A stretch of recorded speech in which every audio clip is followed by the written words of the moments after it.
मुझे तो लगता है शायद मेरी ज़िंदगी में संघर्ष ही रहा है और मैं संघर्ष ही आज तक झेलती आ रही हूँ। लेकिन शादी के 8 साल बाद उन्होंने जो अपना रूप दिखाया मुझे, मतलब मैंने ये करके दिखाया है सबको कि एक अकेली महिला जो चाहे वो कर सकती है। मैंने अपने बच्चे सड़क पे खड़े होके पाल के दिखाए उन्हें। मैंने झांसी की रानी पे खड़े होके ठेला भी लगाया है और ठेला लगा के मैंने अपने बच्चों की ज़िम्मेदारी पूरी की है कि मैंने भी अपनी पढ़ाई अपने बच्चों के साथ-साथ पूरी की है। और जब मेरे बेटे ने 10th क्लास के पेपर दिए थे, तब मैंने भी 10th के दिए थे। और आज देखिए मुझे कभी डर लगा नहीं जीवन में। मुझे पता नहीं डर किसे कहते हैं कि ईश्वर ने कोई रिश्ता इनके साथ मेरा जोड़ा होगा, तभी इनका अंतिम संस्कार करने का मुझे सौभाग्य प्राप्त हुआ। तो आपके नाम के आगे एक नया नाम भी जुड़ गया है। अब आपको क्रांतिकारी सालू सैनी लोग पुकारते हैं। जी। इसके पीछे की क्या कहानी है क्रांतिकारी? हाँ, मुज़फ्फरनगर ज़िले में जितने भी थाने हैं, वो सभी थानों से मेरे पास सूचना आती है और जो भी लावारिस डेड बॉडी होती है, उनकी वारिस बन के मैं फिर अंतिम संस्कार करती हूँ। मैं चाहती हूँ हर लड़की इतनी मजबूत हो कि यदि कोई मतलब बदतमीज़ी करना भी चाहे तो उसकी एक्टिविटी देख के, उसकी आँखें देख के, उसकी चाल देख के वो कर ही ना पाए। स्वागत है इंडिया प्लस न्यूज के स्पेशल प्रोग्राम जीवन परिचय के इस एपिसोड में एक बार फिर से सभी दर्शकों का। हमारे साथ आज एक ऐसी महिला मौजूद हैं जिन्होंने मुजफ्फरनगर का नाम रोशन किया है। सालू सैनी। सालू सैनी एक समाज सेविका हैं और आज के जीवन परिचय के इस एपिसोड में सालू सैनी के जीवन के बारे में ही हम बात करने वाले हैं। सालू जी, बहुत बहुत स्वागत है आपका इंडिया प्लस न्यूज के स्पेशल प्रोग्राम जीवन परिचय में। जी, नमस्कार। आपका भी बहुत-बहुत धन्यवाद कि आपने मुझे इस लायक समझा। सालू जी, सबसे पहले तो हम आपके जीवन के बारे में जानना चाहेंगे। सालू सैनी का जन्म कहाँ पे हुआ? सालू सैनी कौन है, क्या करती हैं, कहाँ रहती हैं? जी, देखिए एक गढ़मुक्तेश्वर के पास में एक छोटा-सा गाँव मेरा पड़ता है, सरीकपुर के। उसे सरीकपुर बोलते हैं। तो उस गाँव में मेरा जन्म हुआ। मेरे माता-पिता मज़दूर थे और 2 भाई 2 बहन हम घर में थे। मैं सबसे छोटी हूँ। मेरे तीनों भाई-बहन बड़े थे मेरे से और मैं सबसे छोटी थी। और परिवार हमारा बहुत वीक था। मज़दूरी करके हमारे माता-पिता हमारा सारा खर्चा उठाते थे।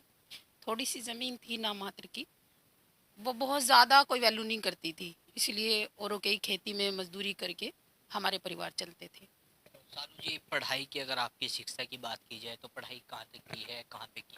देखिए यदि मैं बचपन में बात करूँ तो मेरे माता-पिता मुझे पढ़ा नहीं पाए थे। हाँ, या तो ये कह लो उनकी कंडीशन नहीं थी, मैं उन्हें दोष नहीं दूँगी। उनका फाइनेंशियली प्रॉब्लम उनके साथ रही कि वो हमारी खाने की तो व्यवस्था कर पाते थे, पर पढ़ाई की वो व्यवस्था नहीं कर पाए। तो उन्होंने मुझे नहीं पढ़ाया था।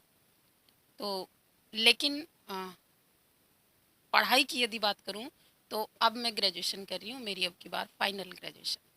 तो सालू जी, अगर बात की जाए आज आपको मुजफ्फरनगर में आप किसी परिचय की मोहताज नहीं हैं। जो कार्य आप कर रही हैं, जो मतलब लावारिस कहा जा सकता है, जिसका कोई नहीं मरने के बाद होता, उसका सहारा आप बनती हैं। तो ये सीख कहाँ से मिली? जीवन में किस तरह की परेशानी अब तक आपके रही? देखिए, यदि खुशी की बात की जाए तो मैं बहुत खुश भी हूँ और यदि बात ये की जाए कि खुशी होती क्या है तो वो मैंने देखी भी नहीं है। क्योंकि यदि हम अपने बचपन की बात करें तो मैंने अपने बचपन में मुश्किल से मैं 13 साल की उम्र की रही होंगी, 12 या 13 साल की, तब मैंने मज़दूरी दूसरों के खेतों में करना शुरू कर दिया था। अपनी माँ के साथ हम जाने लगे थे और मात्र 16 साल की उम्र में मेरी शादी कर दी गई थी। और उस समय मात्र 20 रुपए की मज़दूरी थी, जो पूरे दिन दूसरों के खेतों में काम करके हम 20 रुपए पूरे दिन में कमाते थे और पूरे महीने इकट्ठा करके हम 600 रुपए इकट्ठा करते थे और पूरे महीने में हमें वो 600 रुपए मिलते थे। आज जो 600 रुपए बच्चे एक दिन में उड़ा देते हैं, तब हम पूरे महीने में पूरी मेहनत करके खेतों में दोपहरी में तब इकट्ठा करते थे। मैं ऐसे परिवार में पली बड़ी हूँ और बहुत अच्छा मेरी फैमिली बैकग्राउंड नहीं थी। आज ईश्वर की कृपा है, मेरे परिवार में भी मिलिट्री में भी हैं मेरे भतीजे, भाइयों के अच्छे सबके काम है। पर जब हमारा समय था उस समय हमारे परिवार में बहुत जो है फाइनेंशियली प्रॉब्लम रही हैं।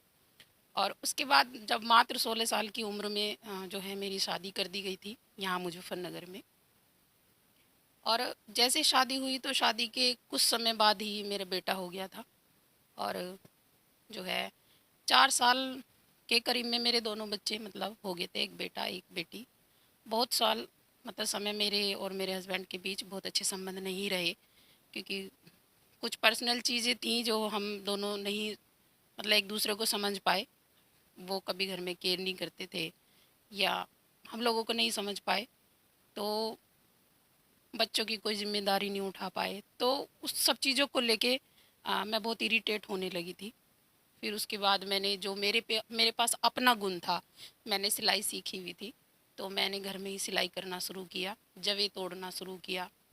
तो इस तरीके से मैंने थोड़ा थोड़ा अर्निंग का स्रोत ढूंढा कि मैं अपने बच्चों को किस तरीके से खाना खिला सकती हूँ, कैसे कर सकती हूँ।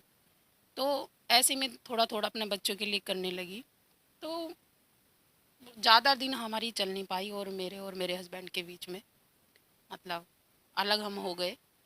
और उसके बाद आप सबको पता है कि मैंने झांसी की रानी पे खड़े होके ठेला भी लगाया है, और ठेला लगा के मैंने अपने बच्चों की ज़िम्मेदारी पूरी की है। और मुझे इसमें कोई शर्म नहीं है कि मुझे ये शर्म आए कि मैंने ठेला लगा के अपने बच्चों की ज़िम्मेदारी पूरी की है। मैं गर्व से कहती हूँ इस बात को कि मैंने ठेला लगा के अपने बच्चों की ज़िम्मेदारी पूरी की है और आज भी कर रही हूँ। ना मुझे शर्म आती है और ना मुझे बुरा लगता है, क्योंकि वो मेरी ज़िम्मेदारी है और मैं मेहनत करके अपने बच्चों की ज़िम्मेदारी पूरी कर रही हूँ। इसमें मुझे कोई शंका नहीं है। तो सालू जी, जैसे आपने बताया कि माता पिता इतने मजबूत परिवार से नहीं थे, तो शादी से पहले भी आपकी ज़िंदगी में काफ़ी संघर्ष का सामना आपने किया। आपने बताया कि 13 साल की उम्र में मजदूरी माता जी के साथ में की है, और उसके बाद शादी हो गई। शादी के बाद आपके पति के आपके बीच में नहीं बन पाई, तो उसके बाद तो जीवन में और संघर्ष हो गया। हाँ जी, बिल्कुल। मुझे तो लगता है शायद मेरी ज़िंदगी में संघर्ष ही रहा है और मैं संघर्ष ही आज तक झेलती आ रही हूँ, और मुझे अच्छा भी लगता है। मैं ईश्वर का धन्यवाद भी करती हूँ कि ईश्वर ने मुझे इतने संघर्ष लाइफ में दिए हैं, क्योंकि मैंने महसूस किया है जितने संघर्ष ईश्वर लाइफ में देता है, उतना ही उसको मजबूत भी कर देता है। तो अभी वर्तमान में आप एक संस्था भी चलाती हैं, महिलाओं को आप एक ट्रेनिंग भी देती है आत्मरक्षा के लिए।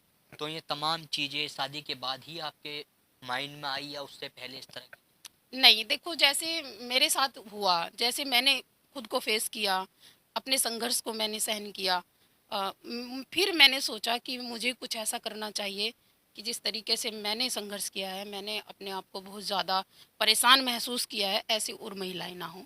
तो मैं महिलाओं के लिए कार्य करना चाहती थी और इसीलिए मैंने संस्था बनाई, इसीलिए मैंने वो कार्य शुरू किया। आज मैं बहुत महिलाओं को जो पढ़ नहीं पाती, जो पहले कभी पढ़ी नहीं, तो अब मैं उनको पढ़ाने का काम भी करती हूँ, ताकि वो ये ना रहे कि भाई हम बिल्कुल पढ़े हुए हैं ही नहीं। क्योंकि मैंने भी अपनी पढ़ाई अपने बच्चों के साथ साथ पूरी की है, और जब मेरे बेटे ने 10th क्लास के पेपर दिए थे तब मैंने भी 10th के दिए थे। और आज मेरी बेटी ग्रेजुएशन कर रही है, बीकॉम फाइनल है उसकी, और मेरी बीए फाइनल है। मैं अपने बच्चों के साथ साथ अपनी पढ़ाई पूरी कर रही हूँ। इसलिए मैंने सोचा था कि मैं महिलाओं के लिए एक मतलब इस तरीके से सामने आना चाहती हूँ कि अगर उन्हें कभी कोई ज़रूरत हो, कभी कोई उन्हें ये लगे कि हमारे साथ कोई खड़ा होना चाहिए, तो उन्हें ये नाम सालू सैनी दिखाई दे कि भाई हम बहन जी से बात कर सकते हैं, वो हमारी समस्या का समाधान ज़रूर कराएं। एक और कार्य आप कर रही हैं जिसकी वजह से आपको कोरोना काल के दौरान एक अलग ही चर्चा आपकी रही है। अपनों का साथ छोड़ देते हैं लोग, उस समय आप उनके साथ में आई। तो किस तरह का ये कार्य है, ये प्रेरणा कहाँ से मिली आपको जो आप ये कार्य कर रहे हैं? देखिए, जिस समय पहला कोरोना चला था, उस समय मैंने बहुत सेवा में मैं रही। अ, उस समय सड़कों पे जितने भी लोग थे जिन्हें खाने की व्यवस्था नहीं थी, पीने की व्यवस्था नहीं थी, चाय तक लोगों को नहीं मिल रही थी। उसमें कुछ मज़दूर भी थे, कुछ जो सड़क पे बेचारे ऐसे ही रहते हैं जिनका कोई नहीं होता, वो भी थे, सफाई कर्मी भी थे। और उस समय आपने देखा होगा कि जो चौराहों पे पुलिस कर्मियों की ड्यूटी लगी थी, उनको भी चाय तक की भी व्यवस्था नहीं हो पा रही थी। तो ऐसे लोगों के लिए हमने मतलब अपनी संस्था के माध्यम से हमने चाय नाश्ता खाने की व्यवस्था लगातार हम कर रहे थे। तो उस समय तब हमने देखा था कि हमारे संस्था के ग्रुप पे एक वीडियो वायरल हुई थी, जिसमें ये दिखाया जा रहा था कि शमशान घाट के बाहर कुछ कलश लटके हुए थे जिनमें अस्थियां थीं, और उसमें ये दिखा रहे थे कि आज का टाइम ऐसा आ रहा है कि अपने अपनों को लेके नहीं जा रहे हैं और अस्थियां तक भी लोग लेने नहीं आ रहे हैं। ऐसा दौर आ चुका है। तब उस समय हमने डिसाइड किया था कि मतलब वो बात मुझे कहीं ना कहीं चुभी कि मतलब ऐसी क्या बीमारी जो अपनों को अपनों से दूर कर दे, और यदि ऐसी स्थिति है तो मैं ये कार्य ज़रूर करना चाहूँगी। और उस समय मैंने नदी में भी बहती हुई लाशों का आपने भी देखा होगा, वो बहुत चला था उस समय। तो उस समय हमने देखा कि नदी में भी लाशें बह के जा रही हैं। तब हमने निर्णय लिया था कि अब ये अंतिम संस्कार का कार्य हम खुद करेंगे अपने हाथों से। तो उसमें मैंने कई जनों से, अपनी संस्था के कई लोगों से बात भी की, लेकिन कोई तैयार नहीं था, क्योंकि कोरोना का टाइम उस समय ऐसा था कि कोई एक दूसरे के पास नहीं जा रहा था। लेकिन उस समय मैंने तय कर लिया था कि इस कार्य को कोई करे ना करे, मैं ज़रूर करूँगी। मतलब ऐसे समय में आपने ये कार्य शुरू किया जब अपने अपनों से दूर हो रहे थे, लोग एक मतलब समझने को तैयार नहीं थे, तो आपको डर नहीं लगता था लोग इस तरह की भी बातें करते? देखिए, मुझे कभी डर डर लगा नहीं जीवन में। मुझे पता नहीं डर किसे कहते हैं, क्योंकि अ, मुझे सच में ये लगता है डरना जिंदे लोगों से चाहिए। मरे हुए लोगों के पास क्या रह जाता है, हम क्यों डरें उनसे। जीवित लोग कितना दर्द देते हैं। मैंने तो अपनी लाइफ में जो महसूस किया है वो ये महसूस किया है कि मेरी लाइफ में जीवित लोगों ने मुझे जीने लायक नहीं छोड़ा, इतना दर्द दिया। वो चाहे मेरे बहुत सारे रिश्ते रहे हों, मैं नाम नहीं लेना चाहूँगी। तो मेरे बहुत रिश्ते ऐसे हैं जिन्होंने मेरी लाइफ में मुझे बहुत दर्द दिया। वो तो जीवित थे, मरो वो से क्या डरना। जब जीते जी लोग मारने के लिए तैयार रहते हैं तो मरो वो में तो कुछ नहीं रहता। ये सब वहम होता है। इंसान जैसा सोचता है उसके साथ वैसा ही होता है। मैं सोचती हूँ कुछ नहीं है तो कुछ नहीं है। अगर आप ये सोचो कि यहाँ डर लगता है, यहाँ भूत होते हैं या प्रेत होते हैं, तो वहाँ होते होंगे। बट मैंने कभी निगेटिव नहीं सोचा, मैं तो पॉजिटिव सोचती हूँ। और मुझे ये लगता है कि ईश्वर ने कोई रिश्ता इनके साथ मेरा जोड़ा होगा, तभी इनका अंतिम संस्कार करने का मुझे सौभाग्य प्राप्त हुआ है। तो आपके नाम के आगे एक नया नाम भी जुड़ गया है, अब आपको क्रांतिकारी सालू सैनी लोग पुकारते हैं। तो जी, इसके पीछे की क्या कहानी है क्रांतिकारी? देखिए, एक अलग काम करना है ना। एक सोच क्रांतिकारी होती है, व्यक्ति कभी क्रांतिकारी नहीं होता। एक सोच क्रांतिकारी होती है, और मेरी पहले से ही सोच ये रही है कि मुझे कुछ हटके कार्य करने होते हैं हमेशा, जो कोई नहीं कर सकता। मुझे लगता है शायद मैं कर सकती हूँ, और मैं अपनी अच्छी विचारधारा के साथ ही कार्य करती हूँ। और मैंने ये ठाना हुआ भी था कि एक मुझे अलग पहचान भी चाहिए और मुझे कार्य भी अलग करने हैं। और जो कार्य मैंने किया, मुझे लोगों ने खुद ही नाम दे दिया कि मैं वाकई क्रांतिकारी जैसे कार्य कर रही हूँ। आज मुझे सब अधिकारी भी, विधायक मंत्री भी सब क्रांतिकारी के नाम से ही जानते हैं। तो शायद ये मेहनत का फल है कि लगा लोगों को कि भाई इतना मेहनत का भी काम है, और एक ये वाकई क्रांतिकारी विचारधारा है कि महिलाएं शमशान घाट भी नहीं जाती। आपके यहाँ भी नहीं जाती हैं, तो ना शमशान घाट जाती हैं महिलाएं, ऐसा कहते हैं सब। मैं नहीं मानती इन चीज़ों को वैसे, कि भाई शमशान घाट महिलाएं नहीं जाती, कब्रिस्तान महिलाएं नहीं जाती। लेकिन मैं सब जगह जाती हूँ, मैं शमशान घाट भी जाती हूँ, मैं कब्रिस्तान भी जाती हूँ। जिस तरीके से एक मतलब मुस्लिम को मतलब दफनाया जाता है, मैं बिल्कुल पूरी प्रक्रिया से वहाँ के जो लोग होते हैं उनकी मदद लेके बिल्कुल वैसे ही करती हूँ। मुझे आज तक कभी कोई दिक्कत नहीं हुई। तो आपके बारे में ये भी कहा जाता है कि आपने प्रशासन का भी काम बड़ा आसान कर दिया है, अब तो पुलिस भी आपसे ही संपर्क करती है अगर कोई ऐसी इस परिस्थितियाँ सामने आती। हाँ, मुजफ्फरनगर ज़िले में जितने भी थाने हैं, वो सभी थानों से मेरे पास सूचना आती है। और जो भी लावारिस डेड बॉडी होती है, उनकी वारिस बन के मैं फिर अंतिम संस्कार करती हूँ। और प्रशासन का कोई भी प्रतिनिधि मुझे फ़ोन करके ये सूचना देते हैं, और फिर उसके बाद में पूरा जैसे मतलब एक रीति रिवाज के साथ, विधि के साथ पूरा होना चाहिए। ऐसे अंतिम संस्कार करने के बाद उनकी अस्थियाँ सारी इकट्ठी करके फिर मैं अपनी ही स्कूटी से सुपरताल लेके जाती हूँ, गंगा जी में प्रवाहित करती हूँ। उसके बाद एक हमारे यहाँ पे शांति हवन होता है, वो भी कराती हूँ। तो पूरा जैसे हमारे धर्म में होता है वैसे ही करती हूँ। और जैसे मुस्लिम धर्म में जिस तरीके से होता है, जो बाद का होता है उसमें जो मतलब एक आपके यहाँ होता है बाद में, उसको पूजा के तौर पे कुछ वो करते हैं, वो तो मैं नहीं कर पाती, मुझे उसके बारे में नॉलेज नहीं है। लेकिन जो वहाँ होते हैं कब्रिस्तान में, वो कहते हैं कि हम करा देंगे उसको, तो हम फिर उन्हीं के ऊपर छोड़ देते हैं। लेकिन जो हिंदू धर्म में जिस तरीके से पूरी प्रक्रिया होती है वो मैं पूरा करा देती हूँ, क्योंकि उसका मुझे पूरी जानकारी है। तो वो मेरा पूरा होता है ऐसे। तो सालू जी, आज आपने अपने इस कार्य से एक ऐसी पहचान बनाई है, इंडिया बुक ऑफ रिकॉर्ड में भी आपका नाम दर्ज है, और कौन कौन सी ऐसी बुक हैं जिनमें आपका नाम? देखिए, अभी गिनीज बुक में भी मेरा सिलेक्शन हो चुका है, और जो है लिम्का बुक में भी हुआ है। और बहुत सारी आपने देखा ही है, इतनी सारी शील्ड वील्ड मुझे मिलती रहती हैं, और ये मेहनत का फल ही है। अभी मैं दिल्ली भी सम्मानित हुई थी। तो इस तरीके से सभी लोग सम्मान देते हैं मुझे, और विशेष तौर पे मीडिया का बहुत सहयोग मेरे साथ रहा है कि मैं बहुत ज़्यादा किसी के का सहयोग आज तक नहीं कर पाती हूँ, क्योंकि मेरे पास खुद के पास इतना कुछ है ही नहीं। मैं जितने सामाजिक कार्य करती हूँ सबसे थोड़ा थोड़ा इकट्ठा करके तब करती हूँ। कुछ अपने पास से बचता है, कुछ थोड़ा थोड़ा सबसे इकट्ठा करती हूँ तब करती हूँ। तो मैं किसी को ज़्यादा सहयोग नहीं कर सकती, लेकिन फिर भी मुझे सब सपोर्ट करते हैं, सब सहयोग करते हैं कि मीडिया का इतना सपोर्ट रहता है कि मेरे सारे कार्यों को वो बहुत अच्छे से सबको दिखाना चाहते हैं कि भाई ऐसी भी लड़की है एक जो इतना काम कर रही है। अभी जैसे लगातार महिलाओं के लिए हमारा चल रहा है कि हम तलवार चलाना और लाठी चलाना सिखाते हैं, जुड़े कराटे सिखाते हैं। तो ये हम जगह जगह कैंप लगा के भी कराते हैं, जैसे स्कूलों में भी लगाते हैं। हमने पुलिस लाइन में भी लगवाया, जो लड़कियां नए बैच की थी तो उनको हमने जो है जुड़े कराटे सिखवाए। और अभी हमारा एक रामलीला टिल्ले पे शाम को क्लास चलती है जिसमें मैं तलवार चलाना सिखाती हूँ लड़कियों को। मैं चाहती हूँ हर लड़की इतनी मजबूत हो कि यदि कोई मतलब बदतमीजी करना भी चाहे तो उसकी एक्टिविटी देख के, उसकी आंखें देख के, उसकी चाल देख के वो कर ही ना पाए बिल्कुल। और लड़कियां मजबूत कब बनेंगी? जब वो इन सब चीज़ों से जुड़ेंगी। क्योंकि मेरा मानना ये है कि हमारे देश को परियों की ज़रूरत नहीं है, झांसी की रानी की ज़रूरत है।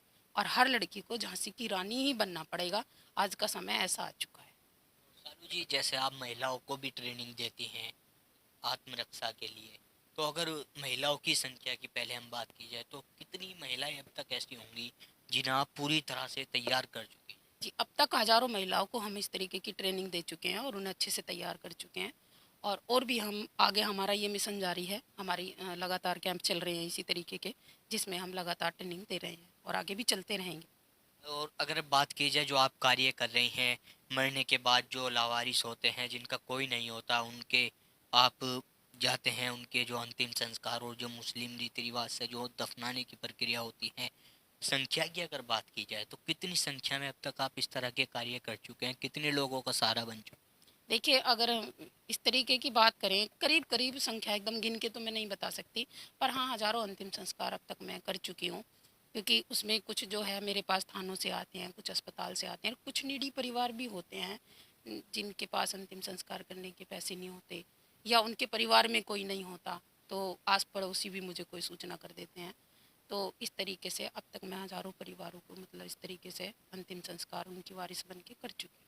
हैं? सालू जी, जैसे जो आप काम कर रही हैं इस पूरी प्रक्रिया में, वो चाहे महिलाओं को ट्रेनिंग का काम हो या फिर आपकी शादी के बाद जिस तरह की परिस्थिति आपके सामने है, वो जीवन पूरा एक तरह से संघर्ष से भरा जीवन आपका है, तो इन तमाम चीज़ों के लिए अगर पैसे की बात की जाए तो वो सुविधा कैसे कर पाती हैं? देखिए, मैंने बताया आपको मेरा ठेला लगता है, तो मैं उससे जो भी मेरे बच्चों से बचता है, जो भी मैं उसमें से थोड़ा संस्था में भी लगाती हूँ। और कुछ लोग मेरी संस्था में जुड़े हुए हैं, हाँ, जो मुझे समय समय पे सहयोग करते हैं। और अब तो जैसे अंतिम संस्कार का कार्य है, अब संस्था से अलग भी लोग मेरे साथ जुड़ रहे हैं, जो वो थोड़ा थोड़ा सहयोग मुझे करते रहते हैं और अंतिम संस्कार मेरा हो जाता है आराम से। सालू जी, आज के समय में भी कुछ इस तरह के लोग होते हैं जिनकी मानसिकता है कि महिला है क्या कर सकती है, और कुछ ऐसे भी लोग हैं जो लड़कियों को जो है पीछे रखते हैं, बेटों को आगे लाते हैं, बेटियों को कहीं ना कहीं पीछे रखते हैं। लेकिन आपके माता पिता की अगर बात की जाए, आपने बताया कि पहले इस तरह की परिस्थिति नहीं थी, लेकिन अभी तो आपके भाइयों का भी काम अच्छा है, तमाम चीजें हैं, तो वो लोग आपको कहते होंगे कि भाई ये कैसा काम आप कर रहे हैं? देखिए, मेरा परिवार मुझे सपोर्ट करता है, सब मेरे भाई, मेरे बच्चे, हाँ, मेरे भतीजे सब मुझे सपोर्ट करते हैं। मुझे आज तक मेरे परिवार ने किसी ने नहीं कहा कि तुम ये काम गलत कर रही हो, तुम्हें नहीं करना चाहिए। क्योंकि यदि मैं आपको बताऊं तो मेरे पूरे परिवार में कभी किसी ने समाज सेवा या राजनीति नहीं की है। एक मैं ही ऐसी हूँ अपने परिवार में से जिसने समाज सेवा शुरू की है। तो मेरा पूरा पूरा परिवार मुझे सपोर्ट करता है और सब खुश भी हैं। और जो लोग ये मानते हैं ना कि लड़कियों को पीछे रहना चाहिए, लड़कों को ही आगे आना चाहिए, तो अभी एक पहलू मैंने आपको बताया है अपनी मैरिड लाइफ का। अभी मैं आपको दूसरा पहलू बताती हूँ, और मैं भी चाहती हूँ सब जाने मेरे बारे में, और उस मतलब जाने ही नहीं, बहुत सारी लड़कियाँ, बहुत सारी महिलाएं जो मेरी वीडियो देखें, उनको लगे कि महिला कमज़ोर नहीं होती है और महिला जो चाहे वो कर सकती है। मेरी पहली शादी हुई, मेरे दोनों बच्चे थे उनसे, और मेरे और उनके विचार नहीं मिले, उनसे मेरा डिवोर्स हो गया था। उसके बाद मैंने अपनी मर्जी से दूसरी शादी की थी, उसके बाद उनके साथ मैं 8 साल रही। 8 साल रहने के बाद उनके साथ उन्होंने जो मेरा व्यवहार किया, इतना सब कुछ होने के बाद जब हमने शादी की तो मेरे दोनों बच्चों को उन्होंने अपनाया। सबके सामने, मेरी पूरी फैमिली के सामने बैठ के, अपनी फैमिली के सामने उन्होंने कहा कि दोनों बच्चों की ज़िम्मेदारी मेरी है, मैंने मतलब जो करना है मैंने ही करना है, मुझे अपने बच्चे भी नहीं चाहिए। लेकिन शादी के 8 साल बाद उन्होंने जो अपना रूप दिखाया मुझे, मतलब उनका वो रूप था कि या तो बच्चे छोड़ दो या तो मुझे छोड़ दो। और मेरे सामने एक सिचुएशन ऐसी थी कि मेरी पहली शादी ख़राब हो चुकी थी और मैं दूसरी शादी अपनी ख़राब नहीं करना चाहती थी। मेरी भी इच्छा थी कि मेरी ये मैरिड लाइफ अच्छी चले। मैंने बहुत प्रयास किया कि मेरी ये घर गृहस्थी सुधर जाए, सब कुछ सही हो जाए। लेकिन जब एक टुक फैसला सुना दिया जाए तो वहाँ मैं बिल्कुल मतलब अपने बच्चों को नहीं छोड़ सकती थी। मैं माँ ऐसी नहीं हूँ कि मैं अपनी खुशी के लिए अपने बच्चों का त्याग कर दूँ, और मेरे बच्चों का इस दुनिया में मेरे अलावा कोई था भी नहीं और अभी भी नहीं है। तो उस समय मैं उनसे बहुत प्यार भी करती थी, उनके साथ जीवन गुजारना भी चाहती थी, पर इस शर्त पे बिल्कुल नहीं गुजारना चाहती थी कि मैं अपने बच्चे छोड़ दूँ। ये बात मैं इसलिए बता रही हूँ कि कुछ महिलाएं ऐसी होती हैं कि मतलब कुछ लड़कों के चक्कर में आके वो अपना परिवार तोड़ देती हैं, अपने बच्चों को छोड़ के चली जाती हैं, फिर वो बच्चे वीरान हो जाते हैं। तो मैंने उस समय ये मेरा डिसीज़न था। हालांकि मेरा दूसरे पति के साथ डिवोर्स नहीं हुआ है अभी, और मतलब वो अलग रहते हैं, मैं अलग रहती हूँ, दिल्ली रहते हैं वो, और मैं डिवोर्स करना भी नहीं चाहती हूँ और मैं दूंगी भी नहीं तलाक। मैंने ये सोचा हुआ है कि मैं डिवोर्स नहीं करूँगी। और उसके बाद मतलब मैंने ये करके दिखाया है सबको कि एक अकेली महिला जो चाहे वो कर सकती है। मैंने अपने बच्चे सड़क पे खड़े होके पाल के दिखाए उन्हें, जिनको ये था ना कि मेरे बिना बच्चे नहीं पाल सकती, देखो भला कैसे पाल लेगी। मैंने उनको करके दिखाया है कि देखो एक औरत क्या नहीं कर सकती। और मैंने सड़क पे खड़े होकर रात को 12-12 बजे तक ठेला लगाया है, आसपास सब गवाह हैं। आप वहाँ दुकान वालों से अगर पूछोगे तो आपको वो बताएंगे कि ये लड़की रात को त्योहारों में 1-1 बजे यहाँ से बंद करके जाती थी, और मेरे बच्चे कभी ठेले पे नहीं गए। मैंने खुद से अपना आप किया है, और मैंने सबको ये दिखाया है कि ठेला लगा कर भी व्यक्ति चाहे तो अपने परिवार को भी चला सकता है, समाज सेवा भी कर सकता है, 10 लोगों की मदद भी कर सकता है। और आज सब देखते हैं इस चीज़ को, सब मेरे आस पड़ोसी भी देख रहे हैं, रिश्तेदार भी देख रहे हैं, सब लोग देख रहे हैं कि मतलब पति के जाने के बाद मतलब मैंने 2-2 शादी की, फिर भी मुझे अपनी सारी जिम्मेदारी खुद ही उठानी पड़ी। तो मतलब आप खुद समझ सकते हो कि संघर्ष कितना रहा होगा लाइफ में, कि मतलब 2-2 पार्टनर लाइफ में आए और दोनों ऐसे निकले कि दर्द ही दिया, तो खुशी तो मतलब ही नहीं होती ना लाइफ की फिर।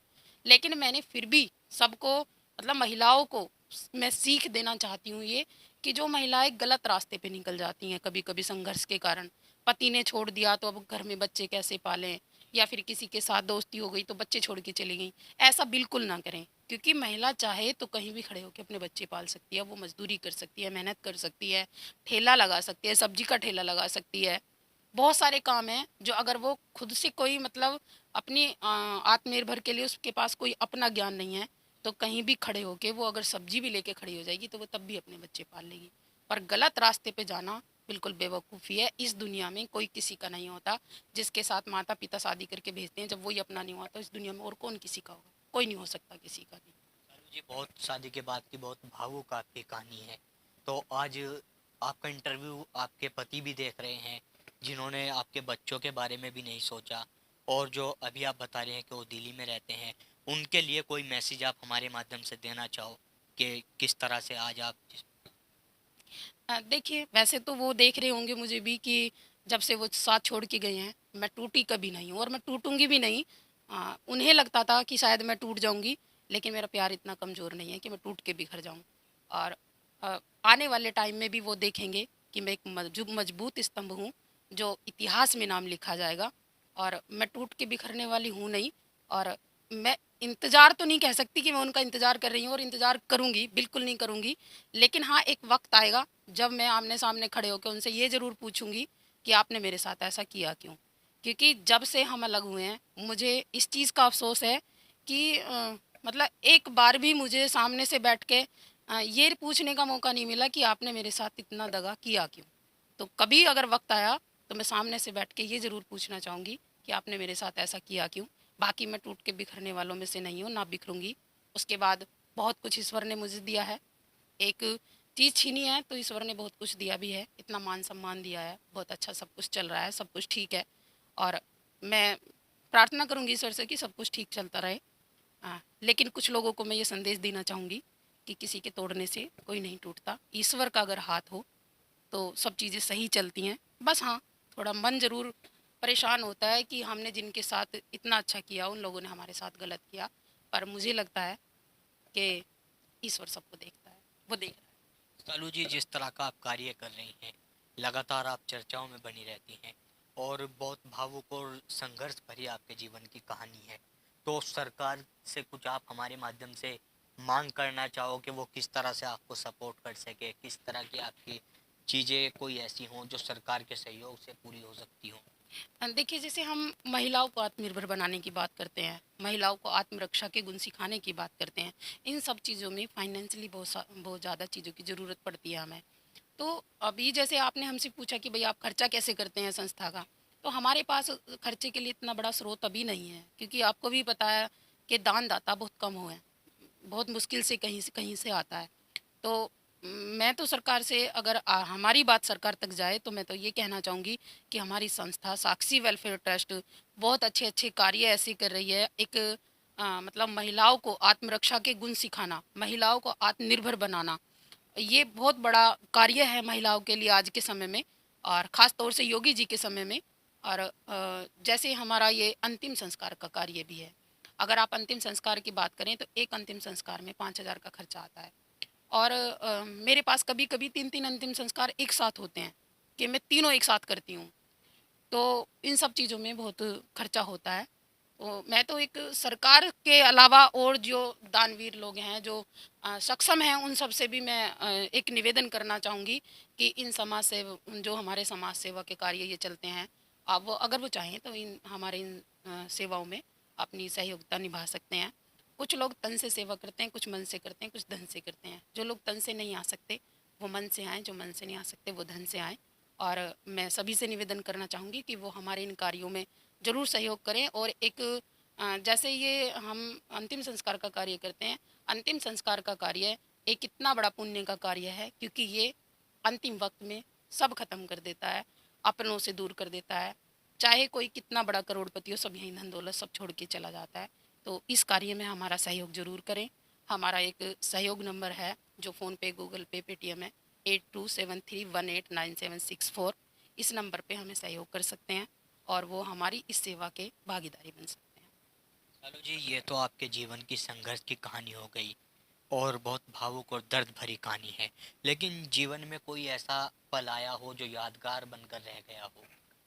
जी, जिस दिन इंडिया बुक रिकॉर्ड में मेरा नाम आया था और मुझे पता चला, और मुझे संजय बालियान जी के द्वारा बुलाया गया एक मंच पे, आप सब भी वहाँ उपस्थित थे। तो वो मेरी ज़िंदगी का एक सबसे हसीन पल था और मुझे लगा कि ईश्वर ने बहुत कुछ छीना है, पर मुझे ये खुशी दे के उसने सबकी भरपाई कर दी शायद। और मेरी ज़िंदगी का वो सबसे खुशनुमा पल था जब मुझे अगले दिन बहुत लोगों के फ़ोन आए कि आज तो अखबार, पूरे शहर के अखबारों में आप छाई हुई हो। मतलब बहुत मेरे कितने जानने वालों ने मुझे फ़ोन किए। उसके अलावा फिर बहुत लोगों के फ़ोन मेरे पास बाहर से भी आए, कनाडा से आए, बेंगलोर से आए, नोएडा से, दिल्ली से, जिन लोगों ने अखबार में देख-देख के मुझे फ़ोन किए कि आप बहुत अच्छा काम कर रही हो, अंतिम संस्कार का कार्य कोई महिला नहीं करती, आप बहुत अच्छा काम कर रही हो। वो दिन मेरी ज़िंदगी का सबसे खुशनुमा दिन था। उस दिन तो और मनोबल बढ़ गया होगा हाँ, कि अब तो उस दिन, बिल्कुल। हाँ, बिल्कुल, बिल्कुल, ये आप कह सकते हो कि उस दिन वाक़ई ये लगा कि अब तो जी-जान लगा देनी है काम में।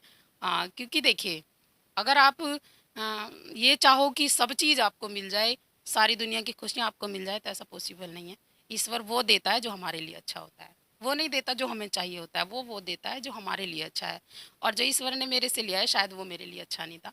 जो वो दे रहे हैं, वो मेरे लिए अच्छा है और मैं संतुष्ट हूँ ईश्वर के इस निर्णय से। तो हमारे माध्यम से जो महिलाएं आपके पास में जो सीख रही हैं और महिलाएं अगर आपसे संपर्क करना चाहे तो वो कैसे आपसे मिले, कहाँ आपका ठिकाना है, कैसे वो? देखिए, वैसे तो हमारा गांधीनगर में भी ऑफिस है, टंकी के पास में बिल्कुल हमारा कार्यालय है। और मेरा यहाँ दक्षिणी कृष्णापुरी में निवास है, जैन पिट्ठे वाले के पास। और कोई भी महिला यदि मतलब यही नहीं कि रोजगार के लिए या फिर आत्मरक्षा के लिए हम ये काम कर रहे हैं इसीलिए, कोई महिला यदि पीड़ित है और उसके साथ कोई अत्याचार हो रहा है, वो हमारी कोई भी हेल्प चाहती है, किसी भी तरीके की कोई भी हेल्प चाहती है, कोई महिला पढ़ना चाहती हो, महिला, लड़की नहीं, लड़कियों को तो आजकल सब पढ़ा रहे हैं, आपको भी पता है कोई लड़की अनपढ़ नहीं रह रही है, आजकल ये पढ़ाई हो रही है। लेकिन कोई महिला जो पढ़ी ना हो पहले, मेरे जैसी, जैसे मैं पहले पढ़ी भी नहीं थी, मैंने अपने बच्चों के साथ साथ पढ़ाई पूरी की, ऐसी कोई महिला पढ़ना चाहे तो वो भी हमसे संपर्क कर सकती है। कोई भी पीड़ित महिला जो जिसका घर में शोषण हो रहा हो या बाहर शोषण हो रहा हो, या कोई ऐसी लड़की जैसे बाहर शोषण होता है पर बता नहीं पाती अपनी फैमिली में, तो ऐसी भी बच्चियां हमारे टोल फ्री नंबर पे हमसे संपर्क कर सकती हैं, 8273189764। इस नंबर पे हमसे संपर्क कर सकती हैं। वैसे अगर मेरे बारे में गूगल पे सर्च करें तो सब कुछ मिल जाएगा, मेरे बारे में जानकारी भी और नंबर भी।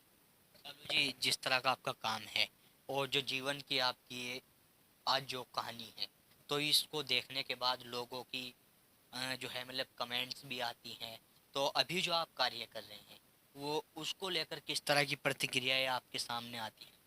देखिए, बहुत से लोग तो जैसे अभी हम अंतिम संस्कार का कार्य करते हैं, तो बहुत से लोग ऐसे हैं, मेरे सामने तो खैर कोई नहीं कहता, बट मेरे पीठ पीछे बहुत लोग बोलते हैं, जो मुझे सुनने में आता है कि मतलब जैसे बहन जी अंतिम संस्कार कर रही हैं, उन लोगों को मुक्ति नहीं मिलेगी क्योंकि ये महिला हैं।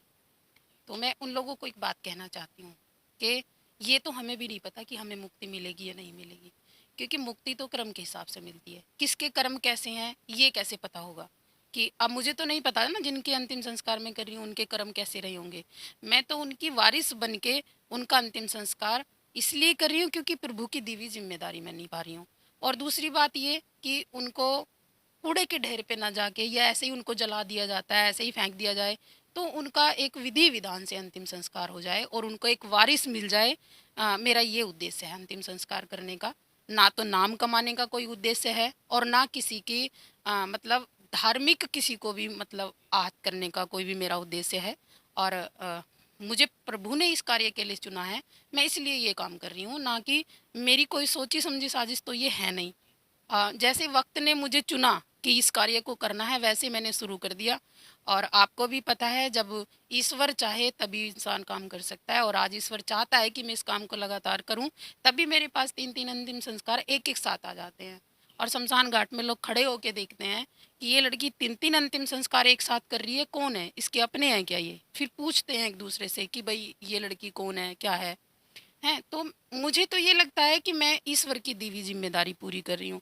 बाकी अगर लोगों की कोई और भावना बन रही है मेरे प्रति, कुछ और उनको लग रहा है, तो जो जिसको लग रहा है वो लगे, मुझे कोई फर्क नहीं पड़ता। लेकिन जैसे महिला आप हैं, तो महिलाओं को लेकर अलग अलग तरह की बातें आती हैं कि ये महिला किस तरह का काम कर रही हैं, लोगों की अलग अलग प्रतिक्रियाएं सामने आती हैं, तो उन लोगों के लिए क्या कहना चाहोगे जो उस तरह की कमेंट्स कर? हाँ, देखिए, मैं तो एक बात कहना चाहूँगी, अगर उन्हें बुरा लगता है कि मैं ये काम क्यों कर रही हूँ, तो वो आ जाएँ, वो कर लें मेरे साथ। मानोगे नहीं? भाई एक अंतिम संस्कार वो करें आके, 5,000 रुपए एक अंतिम संस्कार में लगते हैं। वो आए मेरे से बोले, बहन जी आप हटिए, इस कार्य को मत कीजिए, हम करेंगे इस कार्य को। और मैं तो चाहती हूँ जो मेरे पीठ पीछे विरोध करते हैं वो शमशान घाट में आए, वहीं विरोध करें मेरा आके। तो लोग, जो लोग मेरे काम को लाइक कर रहे हैं, उनको पता तो चले कि भाई इस लड़की का कितना विरोध हो रहा है। तो विरोध करने वालों का भी पता चलना चाहिए। और जो लोग पीठ पीछे विरोध करते हैं, उनका विरोध माना नहीं जाता, क्योंकि प्रधानमंत्री जी को भी बहुत लोग गाली देते हैं, पर वो पीठ पीछे देते हैं, सामने कोई नहीं देता, है ना। तो मुझे भी कोई फर्क नहीं पड़ता, और अगर उन्हें विरोध करना है तो वो सामने आए। मैं तो इस कार्य को तब तक करूंगी जब तक ईश्वर की कृपा है, क्योंकि मुझे ईश्वर ने चुना है, ना कि मुझे लोगों ने कहा इस कार्य को करने के लिए।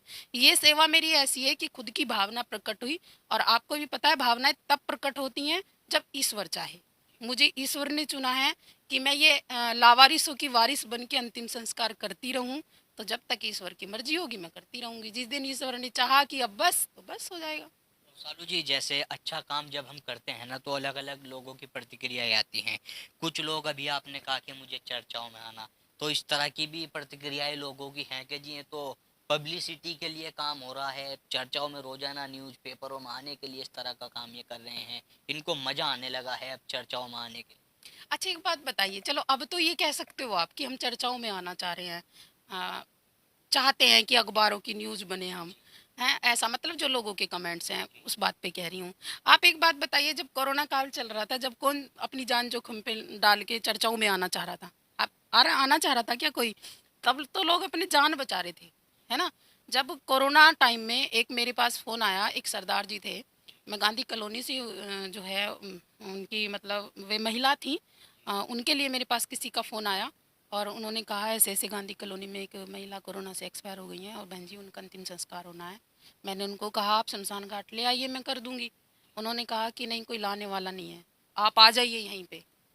तो उस समय मेरे साथ उस दिन कोई था भी नहीं, और वैसे भी अक्सर मेरे साथ कोई अंतिम संस्कार के कार्य में रहता नहीं है। सपोर्ट ज़्यादातर मतलब फाइनेंशियली करते हैं, वहाँ पे मौजूद रह के नहीं करते ज़्यादा, बस कभी कभी भैया होते हैं मेरे साथ में, बड़े राजू भैया, वो होते हैं। उस दिन भैया भी नहीं थे। तो मैं स्कूटी से अपना वहाँ पे चली गई गांधी कॉलोनी। मैंने वहाँ पे जाके देखा तो सब लोग बाहर खड़े हुए थे और उनका बेटा भी था वहीं पे। हाँ, तो इसमें मैं आपको एक चीज़ और बताऊंगी कि मेरे साथ उस दिन घटना क्या हुई।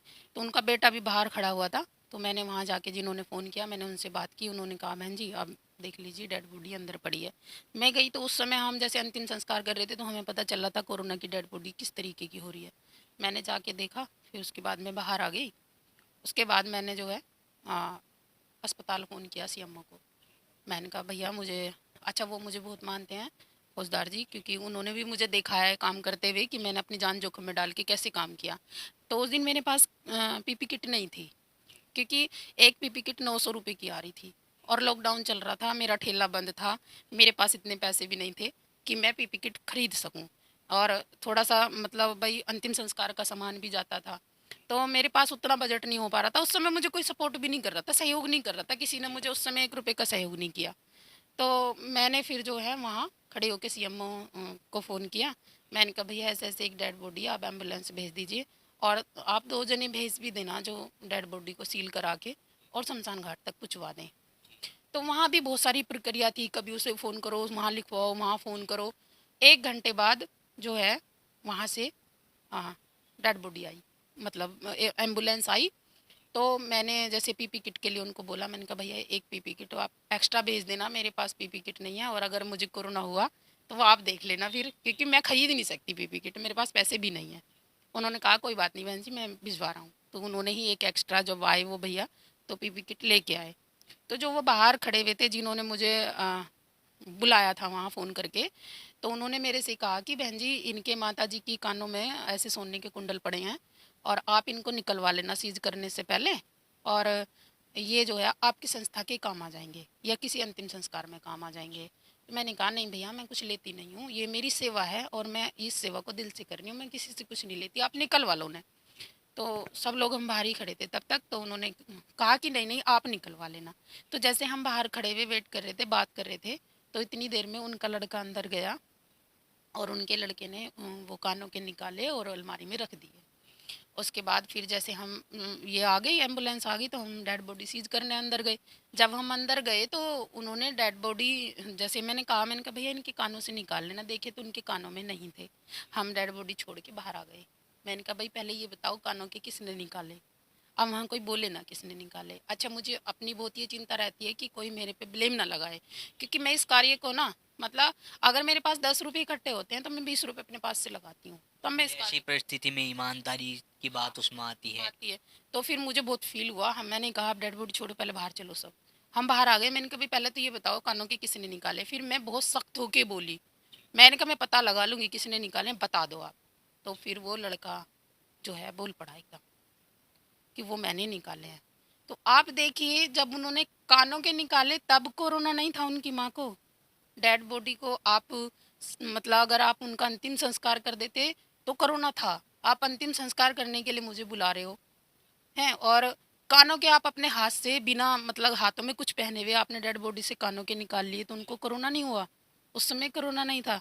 फिर मैं उनको धमका धमको के जो है मैं वहाँ से डेड बॉडी लेके आ गई और फिर मैंने आके शमशान घाट में अंतिम संस्कार कराया उनका।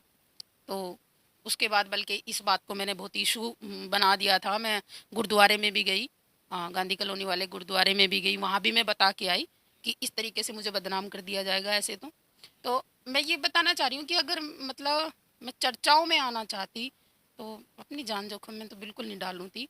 कोरोना काल में कौन आदमी अपनी जान जोखिम में डाल के वहाँ काम कर रहा था, आप बताइए। ये जो लोग ऐसा सोचते हैं कि मैं चर्चाओं में आना चाहती हूँ, उसकी मुझे ज़रूरत नहीं है, क्योंकि अगर चर्चाओं में ही आना होता, बहुत सारे सामाजिक कार्य चल रहे हैं। उनमें भी आ ही रहे हैं हम चर्चाओं में। अब आप बताइए, यहाँ शहर में कोई भी संस्था जो है महिलाओं को आत्मरक्षा के गुण नहीं सिखाती। आप बताओ, आपकी नॉलेज में कोई हो तो?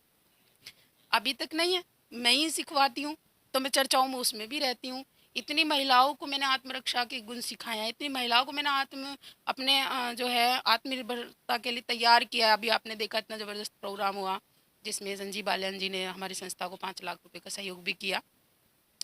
तो मतलब अगर ऐसा होता तो सबको पता चल जाता कि मैं चर्चाओं के लिए कार्य कर रही हूँ। अपनी जान जोखिम में कोई नहीं डालता, और मैं दिल से इस कार्य को कर रही हूँ। और जब तक ईश्वर का आशीर्वाद रहेगा, मैं तब तक इस कार्य को करती रहूँगी। आखिरी सवाल सालू जी, बहुत लंबी चर्चा आपसे हुई, आपके जीवन के संघर्ष के बारे में हमने जाना, तमाम चीज़ें रही।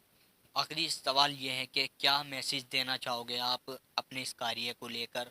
और जैसे आप हिंदू हो या मुस्लिम हो, सबके अंतिम संस्कार आप करते हैं, पूरी जो धार्मिक प्रक्रिया होती है उसको रीति रिवाज के साथ में आप करते हैं, और जो तमाम आपके कार्य हैं जो आप लगातार कर रही हैं, तो इसके लिए कोई मैसेज जनता के लिए आप हमारे माध्यम से आखिरी? देखिए, जो अंतिम संस्कार का कार्य है, ये मैं दिल से जुड़ी हुई हूँ इस कार्य के लिए। और अगर मुझे कोई गलत भी कहे इसके लिए, तो मुझे फ़र्क नहीं पड़ता, क्योंकि ये कार्य जब से मैंने करना शुरू किया है, मैं अपने आप में बहुत संतुष्ट हूँ। इतना दर्द झेलने के बाद भी, मेरी पारिवारिक स्थिति ऐसी होने के बाद भी, मतलब मैं संतुष्ट हूँ अपनी लाइफ से। क्योंकि जो एक बार शमशान घाट चला जाता है, उसको पता चल जाता है कि जीवन में आदमी सब कुछ यहीं छोड़ के जाता है, कुछ लेके नहीं जाता साथ में। इसलिए इस कार्य को मैं दिल से कर रही हूँ। और मैं सभी से एक निवेदन भी करना चाहूँगी, जनता से भी ये निवेदन करना चाहूँगी कि इस कार्य में हमारा सहयोग करें, और इसे इस वे में देखें कि ये लड़की लावारिसों की वारिस बन रही है, और उन लावारिसों को वारिस मिल रहे हैं जो शायद कहीं कूड़े के ढेर में पड़ जाते, या फिर उनकी अस्थियों को कहीं नाले में गिर दिया जाता। ऐसे लोगों को अगर मुक्ति दिलाने का कार्य किया जा रहा है, तो उसमें कोई स्वार्थ नहीं है। सालू जी, बहुत बहुत धन्यवाद आपका इंडिया प्लस न्यूज को अपना समय देने के लिए। आपका भी बहुत बहुत धन्यवाद कि आपने इतना समय दिया और मेरी सारी बातें सुनी, और जनता के सामने मेरा जीवन परिचय दिया। शायद मुझे बहुत अच्छा लग रहा है कि पहली बार ये जीवन परिचय किसी ने मेरे से पूछा है। तो हमारे साथ में सालू सैनी जी मौजूद थी, जो समाज सेविका के रूप में और लवारिसों की वारिस बनकर इन दिनों मुजफ्फरनगर में कार्य कर रही हैं। मुजफ्फरनगर में ही नहीं बल्कि आसपास के जनपदों में भी अब इन्होंने जाना शुरू कर दिया है। इंडिया प्लस न्यूज की कोशिश लगातार जारी है। समाज हित के लिए जो कोई अलग कार्य कर रहा है, उसके जीवन की पूरी कहानी अपने दर्शकों के सामने लाते हैं, ताकि ऐसे लोगों से और लोग भी सीख ले सकें और समाज हित के लिए कार्य करने के लिए आगे आ सकें। इस एपिसोड में आज सालू सैनी जी का पूरी जीवन कहानी हमने आपको दिखाई। अगले फिर एपिसोड में किसी और ऐसी शख्सियत के साथ हम जल्द हाजिर होंगे। तब तक के लिए देखते रहे इंडिया प्लस न्यूज। मैं अपने सहयोगी सुधीर चौधरी के साथ Tanveer Malik, India plus news, Muzaffarnagar, जीवन परिचय। इंडिया प्लस न्यूज, सिर्फ वही जो सही।